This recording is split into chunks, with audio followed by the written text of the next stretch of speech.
J'ai fait plus qu'imaginer, j'ai fait son trajet. J'ai été en Syrie, jusqu'à la frontière syrienne, la frontière avec Alep. J'ai mis ses chaussures, j'ai mis ses vêtements et je suis partie. J'ai mis ses chaussures, bien sûr,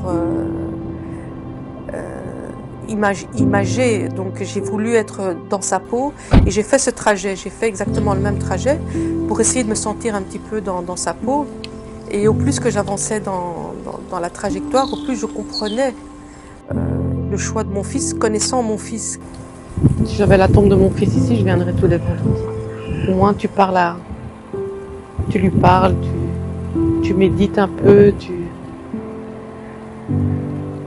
tu te plains à quelqu'un qui t'écoute. Il n'y a pas. Il s'est fait exécuter par son propre groupe parce qu'il voulait revenir. Il a été mis en prison 2 mois parce que on a eu le contact avec lui que durant 1 mois et demi. Après ça, il a disparu de la nature et en fait, il a été emprisonné pendant 2 mois parce qu'il voulait revenir. Si on devait mourir demain, je dirais encore. Parce que t'as plus le choix, mais... J'ai décidé d'écrire mon livre « Maman, entends-tu le vent ?» Et pourquoi 4 ans après le départ et le décès de Sabri? Tout simplement parce que j'avais envie de comprendre, j'avais envie d'apporter des réponses, d'expliquer, d'alerter au maximum les autres, les personnes qui sont confrontées à ce genre de phénomène. Et surtout pour faire comprendre aux personnes qu'il n'y a pas de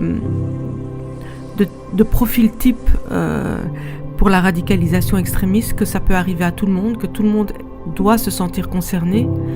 Et c'est seulement si on se sent concerné qu'on est capable d'œuvrer pour éviter que ça ne se reproduise.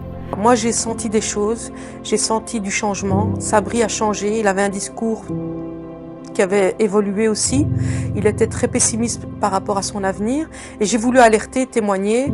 Et donc la première chose que j'ai faite, c'est de témoigner dans les médias pour alerter les familles qui, si elles étaient dans la même situation que moi, dans l'inquiétude et dans le questionnement par rapport à leur enfant qui avait décidé d'épouser la religion musulmane d'une certaine manière, qu'ils soient alertés, qu'ils fassent le nécessaire pour éviter qu'ils ne soient dans la même situation que moi.